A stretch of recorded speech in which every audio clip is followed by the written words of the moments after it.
It's looking like the leaders of the G20 will miss the summer fun of Ontario cottage country.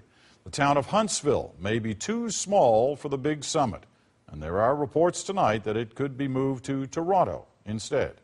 Ron Charles reports. Next summer, Toronto may have to get used to 3 days of this, a little of this, and maybe a lot of this.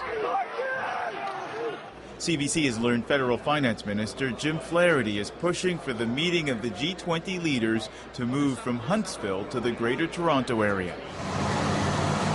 Huntsville was already slated to host the G8 Summit when the expanded Group of 20 Summit was tacked on.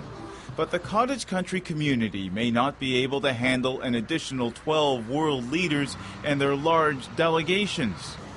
Huntsville's mayor says he would understand if the town is left with just one summit instead of two. On balance, hosting the G8 is a pretty terrific opportunity on its own. If Ottawa decides to move the G20 portion of the summit to Toronto, dealing with security will be very different. Ty Watts is a retired RCMP officer who led security details during previous summits of world leaders. He's now a partner in a firm that provides security for events and VIPs. He says the challenge for the city will be traffic